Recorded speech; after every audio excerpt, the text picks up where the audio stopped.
Presenting the classics of Sam P. Chaladurai. Sam P. Chaladurai அவர்களின் போதனை களஞ்சியத்திலிருந்து.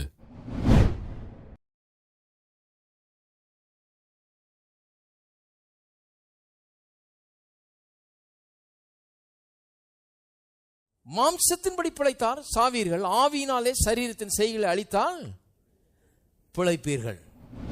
கடவுள் என்ன சொல்றாரு? நான் உனக்குள்ள இருக்கிறேன், என்னுடைய வார்த்தையை உனக்குள்ள வை, அது உன்னுடைய உள்ளத்தை மாற்றட்டும், உன்னுடைய ஆசைகளை மாற்றட்டும், உன்னுடைய விருப்பத்தை மாற்றட்டும், உன்னுடைய சித்தத்தை மாற்றட்டும், உன்னுடைய நினைவுகளை மாற்றட்டும், உன்னுடைய உள்ள இன்னர் பர்சனாலிட்டி அதை மாற்றட்டும், உனக்கு உள்ள ஒரு பெரிய மாற்றத்தை ஏற்படுத்தட்டும். அந்த மாற்றத்தின் விளைவாக நீ எப்படி வாழ்க்கை வாழணுமோ வாழு. உள்ள இருந்து வாழ்க்கை வெளியே கிளம்பி வரணுமே ஒழிய வெளியே இருந்து வாழ்க்கை ப்ரொடியூஸ் ஆகக்கூடாது. போய் அழிஞ்சு போறதுக்கு ஒன்றும் முயற்சி எடுக்க வேண்டியதில்லை. பேசாம எல்லாரும் பண்ற மாதிரி பண்ணிட்டே இருந்தா போதும். உலகத்தில் அத்தனை பேர் பண்ற மாதிரி பண்ணிட்டு அப்படியே கோ வித் த ஃப்ளோ, எல்லாம் போறது மாதிரி அப்படியே போயிட்டே இருந்தா போதும். கரெக்டாக அங்கே தான் போய் முடியும் அது.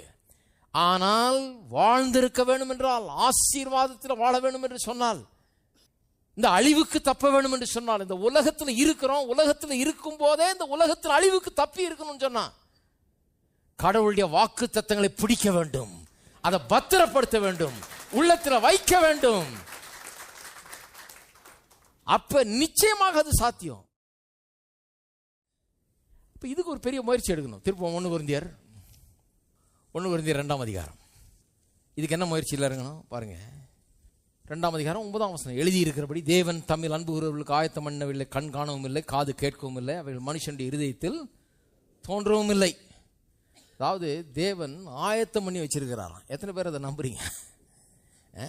வேத வசனம் சில காரியங்கள்லாம் ரொம்ப அருமையாக சொல்லுது. இஸ்ரவேல் ஜனங்களை தேவன் என்ன பண்ணாராம், அவங்கள எங்கே கூட்டு போகிறதுன்னு போய் பார்த்து பாலும் தேனும் ஓடுற தேசத்திலேயே ரொம்ப நல்ல தேசமாக தேடினாராம் இவங்களுக்காக.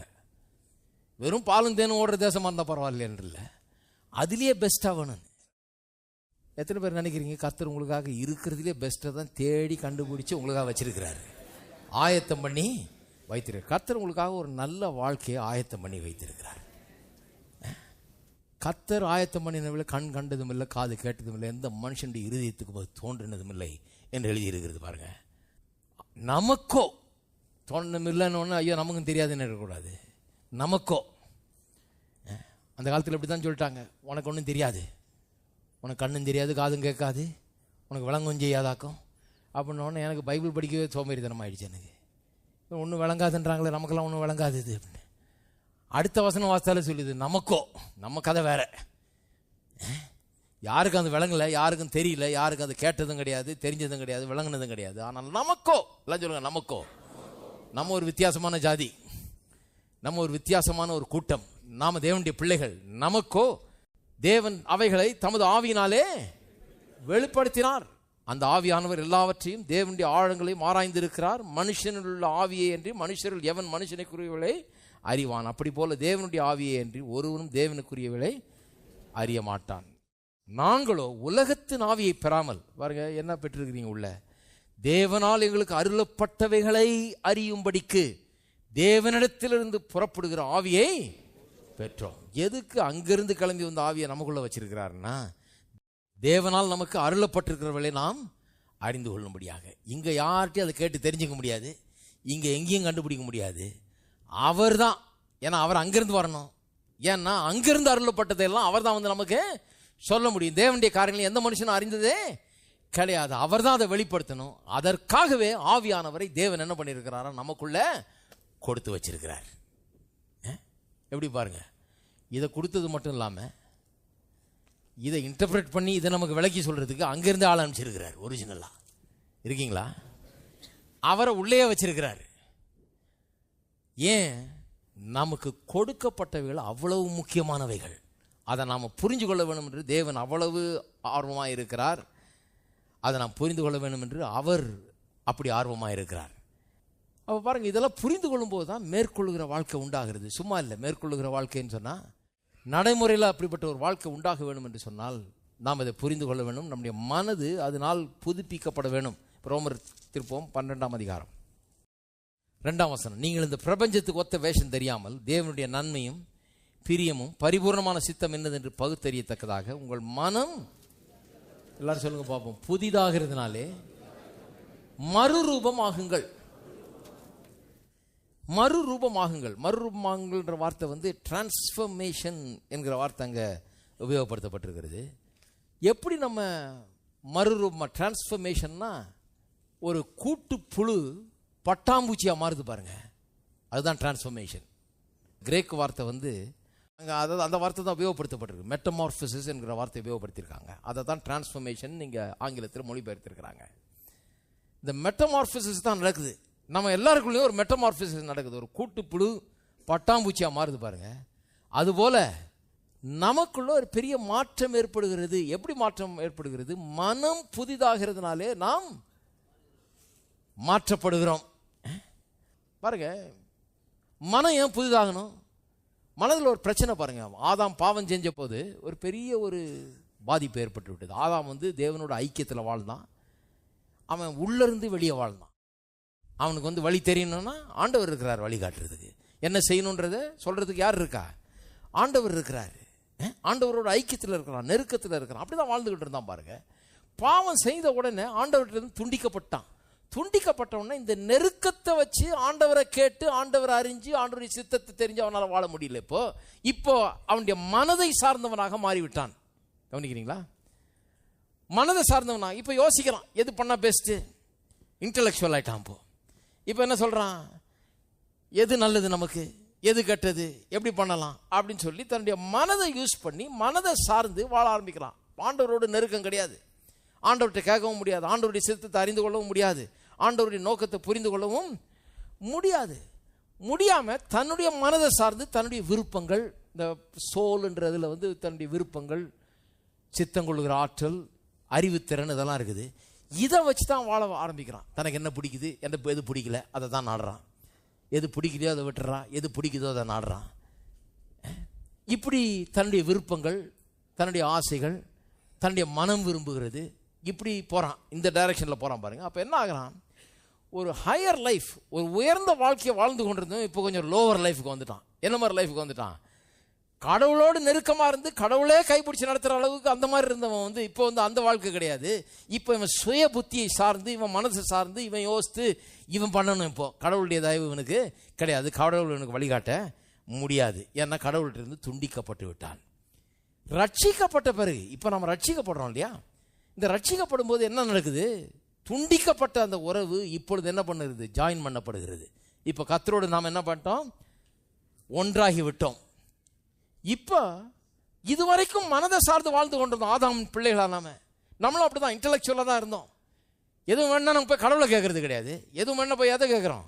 நம்ம மூளையை தான் கேட்குறோம். எனக்கு தெரியும், எனக்கு தெரியும். சில பசங்க இருக்கிறாங்க பார்த்தீங்களா, டீனேஜர் சொல்லுவாங்க, ஏதாவது தெரியலன்னா என்கிட்ட கேளுங்கம்மாங்க. வயசு 16 தான் இருக்கும், ஆனால் அவங்களுக்கு எல்லாம் தெரியும். அப்பா அம்மா பாவம் ஒன்றும் தெரியாத பேதைகள். அவங்க கம்ப்யூட்டரில் தடவிட்டு இருந்தா ஏதாவது தெரியலன்னா என்ன கேளுங்க, எனக்கெல்லாம் தெரியும்வாங்க. அவங்களுக்கு என்னென்ன அந்த 16 வயசில் எல்லாம் எனக்கு தெரியும், உனக்கு ஒன்றும் தெரியாது அப்படிங்கிற மாதிரி ஒரு எண்ணம் பாருங்க. அப்போ அவனுக்கு வந்து அப்படியே வளர்ந்துடுறான். எனக்கு தெரியும், என்னால் சிந்திக்க முடியும், என்னால் இது பண்ண முடியும், என்னால் செயலாற்ற முடியும், எனக்கு தெரியும் எப்படி போகணும்னு எனக்கு புரியும், என்னால் எல்லாம் முடியும். இப்படி தான் அவன் வாழ்கிறான் பாருங்க. கடவுளை கண்டுக்கிறதே கிடையாது. ஏதாவது ஒரு பெரிய பிரச்சனை வாழ்க்கை வந்தோன்னா, ஐயோ எனக்கு அப்பாற்பட்ட சக்தி ஏதோ ஒன்று இருக்குது, அதை நான் தேடணும். அப்போ தான் அலைய ஆரம்பிக்கிறான். இருக்கீங்களா? என்னால் முடியலன்றப்போ தான் அவன் கடவுளை தேட ஆரம்பிக்கிறான். அது வரைக்கும் அவன் தேடவே மாட்டான். ஆனால் நம்ம ரட்சிக்கப்பட்ட பிறகு என்ன ஆகிறது? இப்படி புத்தியை சார்ந்து வாழ்ந்தவர்கள், நாம சுய புத்தியை சார்ந்து வாழ்ந்தவர்கள் இப்போ கர்த்தரை சார்ந்து வாழுகிறோம். அதான் வேதவசனம் சொல்லு, சுய புத்தியை சாராமல் கர்த்தரை நம்பணும். கர்த்தரை சார்ந்து வாழ ஆரம்பிக்கிறோம். கர்த்தருடைய வார்த்தையை நமக்குள்ள வைக்கிறோம். நாம் இப்போ ஒரு புதுசாக கற்றுக்கிறது என்ன? நம்முடைய ஆவிக்குரிய ஜீவியத்தில் புது பயிற்சி என்னன்னா, எப்படி கர்த்தருடைய சத்தத்தை கேட்டு கர்த்தருடைய சித்தத்தை அறிஞ்சு கர்த்தருடைய நோக்கத்தை புரிந்து கொண்டு அந்த டைரக்ஷனில் எப்படி போகிறது. இதுதான் இப்போ வந்து வாழ்க்கையின் ப்ராக்டிஸு. இதுதான் இவ்வளோ நாள் செய்யாமல் இருந்தோம், இப்போ அதைத்தான் செய்ய ஆரம்பிக்கிறோம்.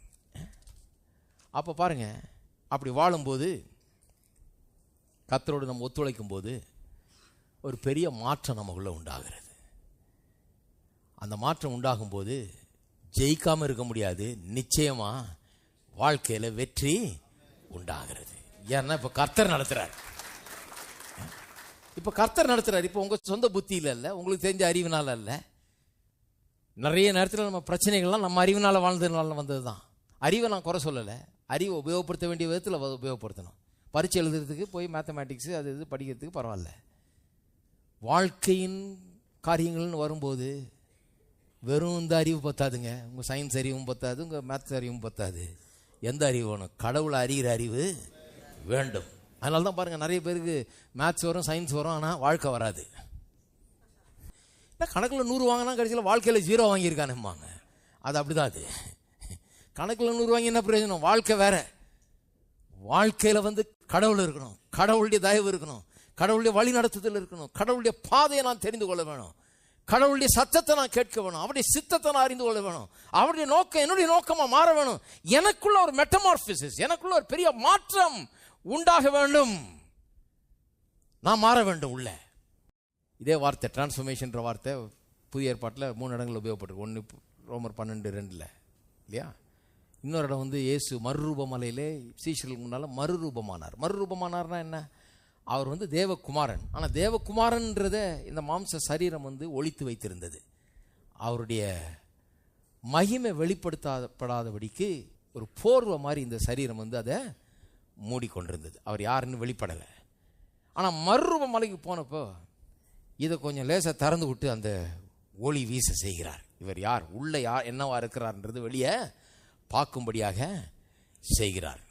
அதுக்கு அந்த வார்த்தை உபயோகப்படுத்துகிறது. He was transfigured before their eyes ன்னு வருது இல்லையா? அதே இன்னொரு இடத்துல உபயோகப்படுத்தப்பட்டிருக்கிறது. 2 கொரிந்தியர் 3:17 கர்த்தரே ஆவியானவர், கர்த்தருடைய ஆவி எங்கேயோ அங்கே விடுதலையும் உண்டு. நாம் எல்லாரும் திறந்த முகமாய் கர்த்தருடைய மகிமையை கண்ணாடியிலே காண்கிறதை போல கண்டு ஆவியாய் இருக்கிற கர்த்தரால் அந்த சாயலாகத்தானே மகிமையின் மேல் மகிமை அடைந்து மறுரூபப்படுகிறோம். திருப்பி அந்த வார்த்தை வருது பாருங்க, மறுரூபப்படுகிறோம். மனம் புதிதாகிறதுனால மறுரூபமாகுங்கள் இருக்குது இல்லையா? இயேசு சீஷருடைய கண்களுக்கு முன்பாக மறுரூபம் ஆனார். அப்படின்னா என்ன அர்த்தம்? உள்ள யாருன்றதை வெளியே காட்ட ஆரம்பிச்சாரு. இப்ப நம்மளை பற்றி சொல்லி இருக்குது. அது என்னன்னு சொன்னா, இந்த வசனத்தை நம்ம வாசிக்கும் போது கண்ணாடியில முகத்தை பார்க்குற மாதிரி இருக்குதான். கண்ணாடியில முகத்தை பார்க்கும்போது என்ன தெரியும்? முகம் தெரியும். ஆனால் இந்த கண்ணாடியில் பார்க்கும்போது இந்த முகம் தெரியாது. ஏன்னா இது ஒரு ஆவிக்குரிய கண்ணாடி. எந்த முகம் தெரியும்? நம்முடைய ஆவிக்குரிய முகம். நான் என்னவா இருக்கிறேன் உள்ள அப்படிங்கிறது இங்கே தெரியும், இந்த கண்ணாடியில் தெரியும். என்னுடைய inner self is reflected in this mirror. நான் உள்ள என்னவா இருக்கிறேன்றது இந்த மிரரில் பார்க்குறோம்.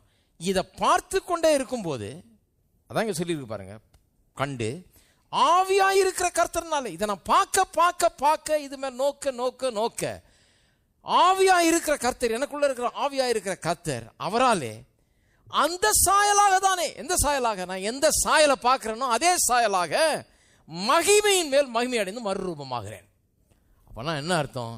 இதை நான் பார்த்துக்கிட்டு இருக்க இருக்க இருக்க தேவனுடைய வாக்கு தத்தங்களை பிடிச்சிக்கிட்டு இதை பார்த்துக்கிட்டு இருக்க இருக்க இருக்க நான் ஒருவேளை தோல்வியில் வாழலாம், பலவீனத்தில் வாழலாம், என் வாழ்க்கையில் வெற்றியே நான் கண்டுராமலாம் இருக்கலாம், நான் இன்றைக்கு ரட்சிக்கப்பட்டிருக்கலாம். ஆனால் அந்த வசனத்தை எடுத்து இதை பார்த்து பார்த்து பார்த்து பார்த்து இதை நோக்கி நோக்கி நோக்கி இந்த கண்ணாடியில் நான் முற்றும் ஜெயங்கொள்ளுகிறவனா இருக்கிறேன்றது இந்த கண்ணாடி காமிக்குது. இதை பார்த்து பார்த்து பார்த்து பார்த்து பார்த்துக்கிட்டே இருக்கும்போது உள்ள இருக்கிற ஆவியானவர் என்ன பண்றாரு? இங்க என்ன பார்க்கிறேனோ இந்த கண்ணாடியில என்ன நான் என்னவாய் காண்கிறேனோ அப்படியே நான் வெளியிலையும் மாறி விடுகிறேன். இருக்கிறீங்களா? ஏசு அப்படிதான் மாறினார். உள்ள என்னவா இருக்கிறாரோ அப்படியே வெளியே காட்சி அளித்தார். நீங்க என்னவா இருக்கிறீங்களோ உள்ள அது வெளியே தெரிய ஆரம்பிக்கும். அதுதான் மறுரூபம். இருக்கீங்களா? நீங்க உள்ள என்னவா இருக்கீங்களோ அது வெளியே தெரிய ஆரம்பிக்கும். நீங்க உள்ள என்னவா இருக்கிறீங்க? மோர் தென் a conqueror, முற்றும் ஜெயங்கொள்ளுகிறவர்களா இருக்கு. அப்படிதான் இருக்கிறீங்க நீங்க. இல்ல பிரதர், அப்படி இல்ல பிரதர், என் கதையை கொஞ்சம் கேளுங்க பிரதர். இந்த கதையை கேளுங்க. அதனால தான் உங்க கதையை கேட்கறது இல்லை. நான் எல்லா கதையும் கேட்டேன். இப்போ இந்த கதையை கேளுங்க. அதுக்கு தான் சொல்றேன், இந்த கதையை கேளுங்க. இந்த கதை வேற கதை. அதுக்கு ஞாயிற்றுக்கிழமை காலையில் இங்கே வரணும் கதையை கேட்கறதுக்கு. இந்த கதையில் என்ன வருது?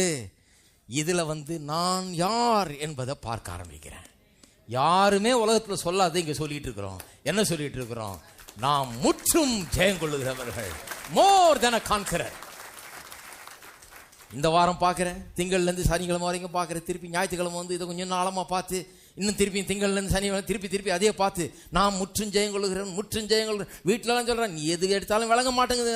ஆனாலும் நான் என்ன சொல்கிறேன், நான் முற்றும் இதையே பார்க்க ஆவியானவர் என்ன அப்படியே மாற்றிடுறார். நான் வெளியிலையும் முற்றும் ஜெயங்கொள்ளுகிறவனா மாறிடுறேன். என்னுடைய வெளி வாழ்க்கையும் ஜெயத்தின் வாழ்க்கையாக, வல்லமையின் வாழ்க்கையாக, வெற்றியின் வாழ்க்கையாக மாற ஆரம்பிக்கிறது.